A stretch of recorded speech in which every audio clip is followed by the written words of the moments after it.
예, 국회 사정과 별개로 제가 좀 늦게 어쨌든 뭐 한 20분 기다렸는데요, 밑에서. 하여튼 죄송합니다, 늦게 도착해서.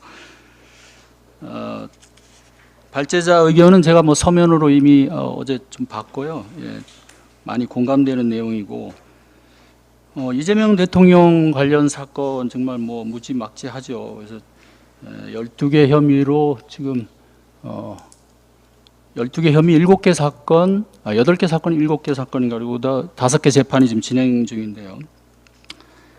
뭐 정치검찰의 아주 그 특징을 가장 극명하게 보여준 그런 사건이라고 할 수 있습니다. 그래서 이 대통령 사건을 비롯해서 여기 앉아 계신 조국 대표님 사건, 뭐 울산시장 선거 개입 의혹 사건, 김학의 불법 출금 의혹 사건 등 이런 정치적 표적 수사의 공통점은, 이 표현을 조금 바꿔야 되는데요.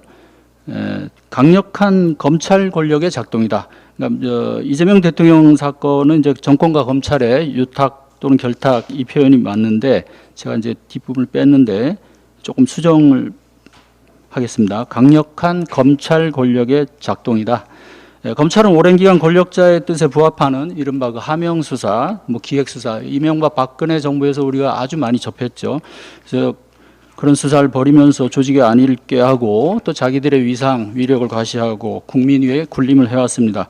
검찰 지휘부와 정치 수사에 특화된 검사들은 재직 시에는 출세와 명성을 얻고 퇴직 후에는 또 전관으로서 막대한 돈을 벌어들였습니다. 이것이 오늘날 검찰 개혁이 필요한 절실한 그런 이유 중에 하나입니다. 이러한 정치 검찰의 토양은 권한 집중이고요. 선진적인 그런 형사 사법 제도라면은 견제와 균형 차원에서 마땅히 분산되어야 할 수사권, 수사지휘권, 기소권 등을 독점했기 때문이다. 뭐 이게 다 아시는 얘기입니다. 정치 권력과 유착 관계가 형성된 근본 원인이기도 하고요. 문재인 정부에서 사실 검찰 개혁을 많이 진전시켰습니다. 그래서 수사 지휘권을 없애고 직접 수사 영역을 제한하는 한편, 검경 협조 체제도 설계를 했지만 검찰권 오남용과 정치 검찰의 폐해가 사라지지 않았다. 왜 그런가요? 만악의, 여기도 또 표현이 잘못된데, 만악의 근원인, 만악이 악이 아니고 만악의 근원입니다. 죄송합니다. 만악의 근원이 직접 수사권, 전 세계 어느 나라 검찰에서도 찾아보기 힘든 한국 검찰의 정말 독특한 직접 수사권이라는 게, 그러니까 우리가 지금 검찰 수사관이 7,000명 가까이 있잖아요. 전 세계 어느 나라 검찰에도 이러한 거대한 수사 인력을 갖춘 검찰이 없습니다. 우리가 흔히 얘기한 대륙법계도 독일, 프랑스 뭐 이쪽에도 다 검사들, 이탈리아 포함해서 그 수사 지휘를 하죠. 경찰을. 실제 수사는 다 경찰이 하거든요. 우리나라만 특이하게 수사 지휘, 그다음에 검찰이 이런 거대한 수사관들 조직을 이끌고 직접 수사를 하는 바람에 이것이 모든 사태의 근본 원인이다. 근데 그 부분이 안타깝게도 물론 이제 조국 당시 민정수석께서 설계를 하셨지만 1단계로 일단 이러한 조치를 하고 2단계로 이제 완전한 수사 기소 분리 단계로 나아가려고 했다. 그러한 전략이었던 걸로 제가 알아요. 근데 어쨌든 문재인 정부에서는 이 부분이 실현이 못 돼서 결국 이것이 이제 정권이 바뀌면서 두고두고 화근이 된 셈입니다. 자, 이재명 정부 들어와서 이제 검찰청이 공소청으로 전환되고 중대범죄수사청이 신설됨으로써 수사 기소 분리의 제도적 발판이 마련됐습니다. 공소청과 중수청 설립에 따른 검찰권 분산이 실현되는 만큼 현 시점에서는 좀 더 검찰개혁의 본질에 맞는 제도 개선에 초점을 맞춰야 된다고 봅니다. 그것은 바로 견제와 균형 원리에 맞는 효율적인 수사 구조 확립과 대국민 수사 서비스 향상이라고 봅니다. 그리고 수사 기소 분리는 그러한 목표를 달성하기 위한 유력한 수단이고요. 그런 맥락에서 검찰권 오남용 방지와 바람직한 수사 시스템에 관한 의견을 제시하겠습니다.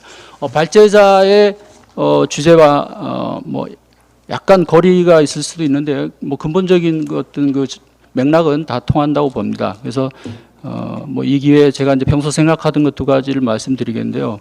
둘 다 뭐 다 현안이고요. 역시 앞으로 다뤄질 과제라고 봅니다. 그래서 뭐 많은 분들이 이미 충분히 논의를 하고 있는 문제이긴 하지만, 첫 번째 이제 영장 청구권 문제는, 이걸 뭐 이재명 대통령도 제가 찾아보니까 일찍이 이건 경찰에 영장 청구권을 줘야 된다. 정확하게 얘기하면 검찰의 영장 청구권 독점을 깨야 된다는 말씀을 여러 번 하셨더라고요. 근데 이건 이제 뭐 그 수사 현장, 수사 실무, 우리 수사 구조의 문제점을 아는 분들은 예전부터 많이 얘기를 했던 거예요. 그래서 이것이 무소불위 검찰권의 상징이었고 또 그 아까 말씀드린 정관특혜의 젖줄이라고 할 만큼 아주 그 강력한 고난이고 또 우리 사회의 어떤 사법 그런 부패의 그런 원천이기도 합니다. 그래서 근데 이제 제가 보니까 더불어민주당이나 조국혁신당, 개혁안 모두 영장 청구권은 공소청 검사 몫으로 설정을 해 두었습니다. 그래서 경찰 수사권 견제용이라는 취지는 이해하지만 수사 기소 분리 개념에 맞지 않는 데다가 이거는 이제 뭐 생각하기에 따라 좀 또 다르게 볼 여지가 있을 겁니다. 근데 일선 수사 현실을 또 외면한 처사라고 봅니다. 그래서 영장 청구권도 수사권의 일환으로 본다면 공소기관이 그 권한을 갖는 것은 역으로 견제와 균형 원리에 맞지 않는다고 봅니다. 경찰이 명실상부한 대표 수사기관, 이제 사실상 이제 우리나라도 경찰이 이제 대표 수사기관이 되는 거예요. 검찰이 이제 공소기관으로 가니까 그렇게 자리매김을 하려면 독자적인 영장 청구권을 가져야 한다고 봅니다. 그리고 강제 수사의 필수 수단인 영장이 검찰 단계에서 막혀서 경찰 수사가 좌절되거나 진실이 파묻힌 사례 수없이 많습니다. 뭐 올 초만 하더라도 우선 김성원 경호처 차장에 대한 경찰의 영장 신청을 검찰이 3번이나 계속 반려하잖아요. 그래서 얼마나 그 지장이 많았습니까? 뭐 이건 단적인 예인데 정말 많아요, 사례는. 특히 이제 자기들 검찰 조직의 어떤 그 안위에 해가 된다. 뭐 이런 부분들에서 뭐 절대적으로 영장을 막아왔고요. 근데 그것뿐만입니까? 고위 공직자, 정치인들, 검찰과 관련된 이런 사람들에 대한 어떤 경찰이 조금이라도 뭐 그나마 검찰에 비해서 상당히 약한 경찰이 그래도 좀 의혹을 가지고 하는 수사에 대해서 매번 1차 관문이 영장이잖아요. 여기서 막아버렸기 때문에 자, 그런데 이것을 공소청 검사가 그대로 이 권한을 행사한다는 것은 우리가 한번 검토를 해볼 필요가 있다 이런 말씀입니다. 자, 일본에서도 체포 압수수색 영장을 경찰이 법원에 직접 청구를 합니다. 왜냐하면 이제 뭐 어차피 판사가 그런 심사를 하고 발부를 하니까요. 그다음에 뭐 FBI도 마찬가지고요. 다 아시는 대로 2021년 헌법재판소 그 결정으로 공수처 소속 검사의 영장 청구권이 인정됐습니다. 그래서 검찰청 소속 검사가 아니더라도 영장을 청구할 수 있는 그런 길이 열렸고요. 그래서 가장 바람직한 것은 많은 분들이 지적했듯이 그 헌법 12조 3항에 검사의 신청에 의해서 영장을 청구한다는 그 조항을 없애는 것이 바람직한데 그것이 여의치 않다면은 현실적인 대안으로 경찰 국가수사본부에 영장 전담 검사를 파견해 배속하는 방법도 생각해 볼 수 있겠습니다. 그래서 신분은 검사지만 이제 사실상 경찰 소속으로 만드는 거예요. 자, 여기에 대해서 이제 우려가 제기될 수 있는데 이런 부분은 어떤 그 법원이 지속적으로 요구하는 영장 사전 신문제 또 영장 전담 판사 증언 이런 것들로 좀 해소를 할 수 있지 않나 이런 생각이 들고요. 이제 뭐 경찰 내부에서도 어쨌든 또 이 사람이 검사니까 의견이 다를 수 있잖아요. 이런 부분에 대해서는 또 내부에 지금은 영장 심사에 대한 이의 제기를 고등검찰청에서 그 신청을 받아서 하잖아요. 그래서 경찰 입장에서는 상당히 지금 불리한 구조거든요. 근데 이제 이런 시스템이 되면 경찰 내에 영장심의위원을 설치해서 거기서 판정하고 그 결과를 따르게 한다. 그다음에 보안수사권 이게 논쟁이 지금 많습니다. 근데 뭐 당연한 얘기지만 경찰 수사의 그런 문제점 정말 과거에 뭐 경찰 수사의 문제점 정말 많죠. 지금도 뭐 있겠지만은 그리고 특히나 정치적인 권력에 정치 권력이 취약한 그런 부분은 뭐 많은 국민이 느끼는 문제입니다. 근데 이제 지금은 검찰권 원화명 문제가 이제 워낙 부각돼서 상대적으로 좀 묻혀 있는데요. 앞으로 이제 경찰이 본격적으로 대표 수사기관이 돼버리면 이런 문제가 이제 또 부각이 될 것 같아요. 그래서 이 수사는 기본적으로 인권 침해적이고 그런 특정한 방향으로 나가는 목표 지향적인 경향이 있기 때문에 늘 불안전하고 위험한 구석이 있다고 봅니다. 그래서 점검과 견제가 필요하다고 보고요. 그래서 보안수사 요청, 보안수사권 논쟁이 지금 불거지는 것도 그런 맥락이라고 봅니다. 자, 이거 뭐 간단하게 제가 생각한 안인데요. 이건 먼저 아마 다른 분들도 이런 생각을 하시는 분이 있을 텐데, 그래서 그 2023년부터 시행된 검경 수사 준칙에 따르면은 검사와 사법경찰관이 수사, 사건 송치, 송부, 공소 제기 및 유죄와 관련해서 서로 협력하도록 되어 있습니다. 상당히 이상적이고 바람직한 규정인데 현장에서 당연히 잘 안 지켜주죠.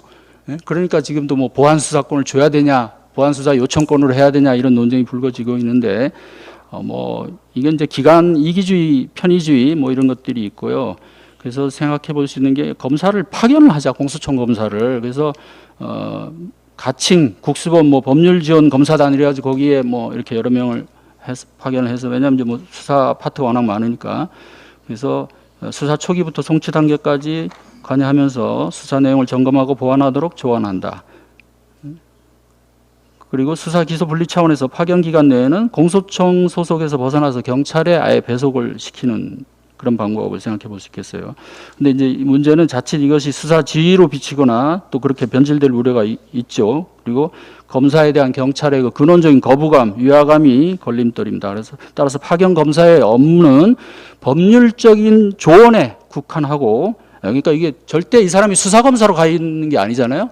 경찰 수사에 대한 정말 조언, 여기에 국한하고, 그리고 강제성을 띠지 않도록 하고,